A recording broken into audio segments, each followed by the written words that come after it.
Hello everyone, welcome to study mania. इस video में हम मैट्रिक्स का इंट्रोडक्शन पार्ट कवर करेंगे। मैट्रिक्स क्या होता है, इसको कैसे रिप्रेजेंट करते हैं, ऑर्डर क्या होता है मैट्रिक्स का, रोज, कॉलम, एलिमेंट्स, ये सारी चीज़ें क्या होती हैं, ये सारी छोटी छोटी बातें हम इस वीडियो में कवर करेंगे। तो बेसिकली मैट्रिक्स होता क्या है? A rectangular arrangement of numbers. ठीक है, अभी मैं आपको बताऊंगी एग्जाम्पल के साथ। ठीक है, नंबर्स कैसे होने चाहिए, ये क्या होना चाहिए, रियल भी हो सकता है और कॉम्प्लेक्स भी। अभी आपको रियल नंबर्स के बारे में ही पढ़ना है इसमें, और नंबर्स के साथ साथ फंक्शन भी हो सकता है। ठीक है, और फंक्शन जैसे साइन एक्स, कॉस एक्स, ये सारे फंक्शन ही तो हैं। जैसे आप लार्ज ब्रैकेट यूज करते हैं, ये वाला आपको मैट्रिक्स में भी यही यूज करना है। ठीक है, क्योंकि बोला जा रहा है रेक्टेंगुलर अरेंजमेंट ना, मतलब नंबर्स को हम क्या करें, किसी रेक्टेंगल में अरेंज कर दें, कहने का यही मतलब है। जैसे देखिए, जैसे लिखा है 1 2 3 5 7, तो ये क्या है, मैट्रिक्स है। ठीक, रेक्टेंगल में, रेक्टेंगुलर बॉक्स में है और नंबर्स का अरेंजमेंट है, तो ये क्या होगा, मैट्रिक्स होगा। ठीक है, मान लीजिए यहाँ पे है 1 2 3, तो ये भी एक मैट्रिक्स है। ठीक, और भी कुछ एग्जाम्पल ले लेते हैं अपने से, आप कुछ भी ले लीजिए, A B C D E F X Y Z, मतलब कोई भी चीज़ें हो सकती हैं, ये सब मैट्रिक्स ही हैं। ठीक है, अब देखिए, अगर हमें मैट्रिक्स बताने के लिए कुछ ऐसे भी कंडीशन होंगे जो मैट्रिक्स नहीं होंगे। ठीक है, मान लीजिए ये लिखा है 2 5 7, तो क्या ये मैट्रिक्स है? नहीं है। ठीक है, क्यों नहीं है? क्योंकि जितने भी इसमें एलिमेंट्स हैं वो क्या है, रो और कॉलम में उसको डिज़ाइन किया गया है। ठीक है, मतलब रो किसको कहेंगे, देखिए ये क्या है, एक रो हो गया। अभी आपको ये ऐसे डिवाइड नहीं करना है, मैं आपको समझाने के लिए बता रही हूँ। ये एक रो फॉर्म करेगा। ठीक, मतलब ये मान लीजिए रो 1 है, पहला रो है, ये क्या करेगा, दूसरा रो फॉर्म करेगा, ये क्या है, दूसरे रो का एलिमेंट है। क्लियर? कॉलम क्या होता है, ऐसे जब ये हम लंबे लंबे लेंगे, मतलब ये हमने हॉरिजॉन्टली लिया और ये वर्टिकली लिया। ठीक है, अच्छे शब्दों में हम यही कह सकते हैं। ये क्या हो गया, पहला कॉलम यानी C1 मान लीजिए। ये क्या हो गया, दूसरा कॉलम यानी C2 मान लीजिए। तो मतलब अगर एक रो में दो एलिमेंट हैं, तो अगले रो में भी दो एलिमेंट होना चाहिए फॉर मैट्रिक्स। ठीक है, मैट्रिक्स कब होगा, जब पहले रो के एलिमेंट अगर इसमें दो हैं तो दूसरे में भी दो हैं, पहले रो के दो एलिमेंट्स हैं इसमें भी, सॉरी कॉलम के, तो दूसरे कॉलम में भी दो एलिमेंट्स हैं। यहाँ पे आप देख रहे हैं पहले रो में दो एलिमेंट्स हैं, लेकिन दूसरे में क्या है, खाली एक एलिमेंट है, तो ये तो मैट्रिक्स नहीं होगा। ठीक, यहाँ पे देखिए, यहाँ पे क्या है, नंबर ऑफ रोज एक ही है। ठीक, अगला रो तो है नहीं, नहीं कंपेयर करेंगे। कॉलम देखिए कितने हैं, C1 C2 C3। क्लियर है? तो आप रो और कॉलम में डिफरेंस करना जान गए। यहाँ बताइए कितने रो हैं, यहाँ पहला रो ये है, दूसरा रो ये है, तीसरा रो ये है, और ये तीनों एलिमेंट्स किसके होंगे, पहले कॉलम के, और ये तीनों दूसरे कॉलम के, और ये तीनों तीसरे कॉलम के। ठीक है, तो आप रो और कॉलम के एलिमेंट्स को आप कैसे डिफाइन कर सकते हैं, रो और कॉलम को हम कुछ इस तरीके से डिफाइन कर सकते हैं। क्लियर है? The horizontal lines of elements is called row. Elements क्या होते हैं पहले ये भी देख लीजिए, जो ये मैट्रिक्स में हम ये सब यूज कर रहे हैं, जितने नंबर्स हैं जो अभी हमने बात की, रियल और कॉम्प्लेक्स नंबर या फंक्शन, वही सब क्या है, इसके एलिमेंट्स है, एंट्रीज भी इसको बोलते हैं। ठीक है, तो वैसे ही जो एलिमेंट्स की लाइन है, मतलब जो ये हॉरिजॉन्टल लाइन है वो रो हो गई, the horizontal lines of elements is called row, और जो वर्टिकल लाइंस है, the vertical line of element is called column. अब हम पढ़ेंगे order of a matrix. Order क्या होता है? If a matrix is having m rows and n columns, then we say that order of matrix is m into n। m into n मतलब m by n इसको rate करते हैं। ठीक है, m by n, बहुत लोग कहते हैं m cross n, order of m cross n matrix, मतलब कि ये कहना उतना उचित नहीं है, आपको यही कहना है m by n. Clear? If a matrix is having m रोज, मतलब कुछ रोज हैं, वो आप नंबर अभी डिसाइड नहीं है, m रोज बोल दिया गया, and n columns, then we say that order of matrix is m by n. Clear है? जैसे यहाँ से आपने देखा, बहुत ये गंदा संदा एग्जाम्पल दिख रहा है, फिर भी आप देख लीजिए समझने के लिए। यहाँ पे 4 एलिमेंट्स है ना, 2 रो में एलिमेंट्स, 2 रोज हैं और 2 कॉलम्स हैं, तो आपको क्या लिखना है इसको, 2 क्रॉस 2 मैट्रिक्स। ठीक है? एक बात और आप यहाँ पे ध्यान रखिएगा कि जो the number of row will always before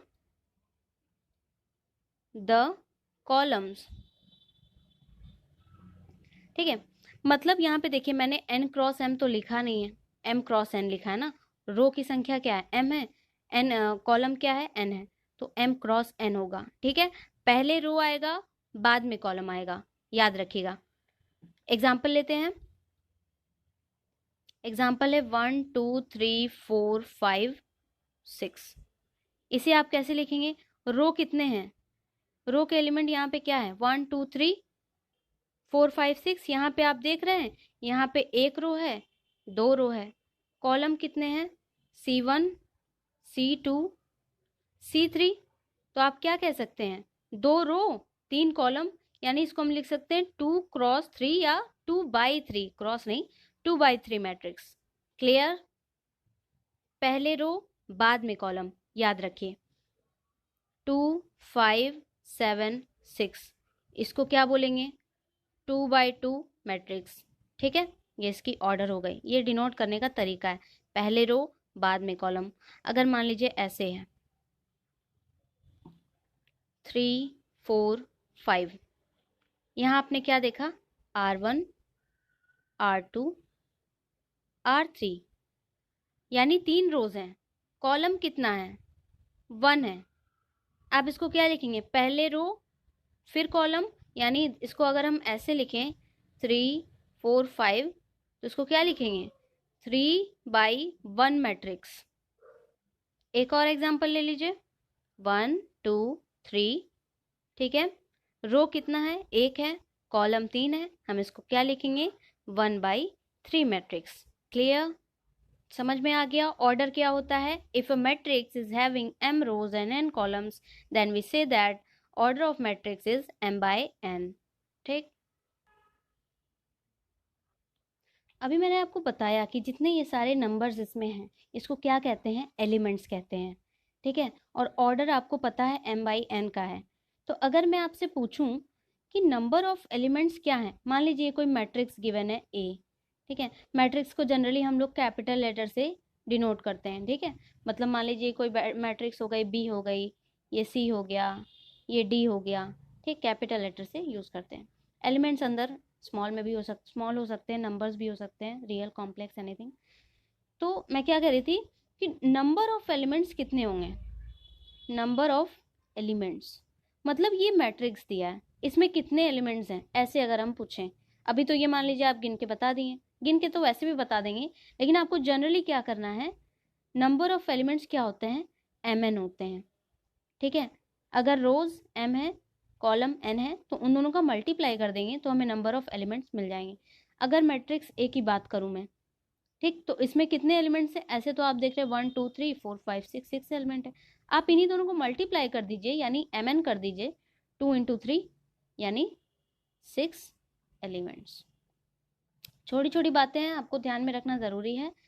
order पूछेगा तो आपको नंबर ऑफ एलिमेंट्स पूछेगा तो आप डायरेक्ट क्या करिएगा, जो भी रोज़ और कॉलम्स के नंबर्स हैं, मतलब जितने भी रोज़ और कॉलम हैं, उनको मल्टीप्लाई कर दीजिए, आपको नंबर ऑफ एलिमेंट्स मिल जाएंगे। अब मैट्रिक्स को रिप्रेजेंट कैसे करते हैं, ठीक है, उसको देख लेते हैं। देखिए, if A is equal to A I J, किस ऑर्डर का, m बाई n ऑर्डर का मैट्रिक्स है। ठीक है? A I G is an element of a matrix which is present in ith row and jth column. कहने का क्या sense है, जो पहला एलिमेंट होता है वो क्या होता है, फर्स्ट क्या है, पहले हमें किसको लिखते हैं, रो को लिखते हैं, उसके बाद ऑर्डर सॉरी कॉलम को लिखते हैं। ठीक? तो हमें पहला एलिमेंट्स क्या मिलता है, A11, मतलब पहला रो पहले कॉलम का एलिमेंट है। क्लियर? पहला रो दूसरे कॉलम का एलिमेंट क्या है? A12 है। पहला रो तीसरे कॉलम का एलिमेंट क्या है? A13। ठीक है, अगर मैं कहूँ कि दूसरा रो और तीसरे कॉलम का एलिमेंट बताइए तो आप क्या कहेंगे? ये वाला A23। ठीक है, इसलिए हम लोग इसको जनरली किससे डिनोट करते हैं? AIJ से। I क्या है? रो का एलिमेंट है, और J क्या है? कॉलम का। अभी हमने कुछ एग्जाम्पल्स लिए थे, एग्जाम्पल के तौर पे ले लें। एग्जाम्पल है, मान लीजिए 2 -1 3 4 6 2। ठीक है, अगर मैं कहूँ कि A22 की वैल्यू बता दो तो आप क्या कहेंगे? A22 मतलब ये 2 किसको डिनोट कर रहा है? रो को। और ये वाला 2 किसको डिनोट कर रहा है? कॉलम को। यानी दूसरा रो दूसरा कॉलम। ठीक, यहाँ से हम देखेंगे दूसरा रो तो ये है, दूसरा कॉलम तो ये है, यानी हमें एलिमेंट कौन सा मिलेगा? ये वाला A22 is equal to 6। Clear? Third row first element. अब आप देख रहे हैं यहाँ पे थर्ड रो तो है ही नहीं, तो यहाँ पे ऐसा कोई एलिमेंट ही नहीं होगा। Clear? Second row third element, third column, बताइए कौन सा एलिमेंट है? Second row third column. आप देख रहे हैं सेकेंड रो ये है, थर्ड कॉलम ये है, तो हमें क्या मिल जाएगा? ये वाला एलिमेंट। ठीक, क्या लिख सकते हैं इसको? Second row third column A23 is equal to 2। ठीक है, लाइन से लिख लेते हैं। यहाँ पे क्या हो जाएगा?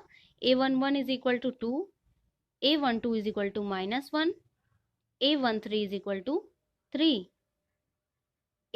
अब देखिए दूसरा रो आ गया ना, तो 2 लिखेंगे। पहला नंबर है कॉलम का तो 1 लिखेंगे। A21 is equal to 4, A22 is equal to 6, A23 is equal to 2। आगे भी एलिमेंट होंगे, मतलब तीसरा रो होता तो हम लोग क्या लिखते हैं? A31। ठीक है, A32, A33। पर यहाँ पे थर्ड रो तो है नहीं, 3 कॉलम है 2 रो है, यानी इसको हम क्या लिख सकते हैं?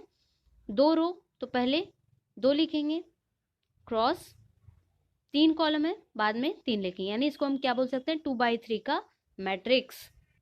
ये जो यहाँ पे गिवन है बड़ा सा, ये क्या है? M/N का मैट्रिक्स है। ठीक है, A1N को क्या बोलेंगे बताइए? इसको कहेंगे एलिमेंट, एलिमेंट को मैं ELT शॉर्ट फॉर्म में लिखती हूँ, element present in first row, first row में है ना, एंड nth कॉलम। ठीक, इसको आप क्या बोलेंगे? Element present in mth row and nth column. ठीक है, तो मैट्रिक्स में यूज होने वाले छोटे मोटे टर्म्स को आपने बहुत ही अच्छे से पढ़ लिया है। अगले वीडियो में हम टाइप्स ऑफ मैट्रिक्स पढ़ेंगे, जो कि बहुत ही इंपॉर्टेंट है।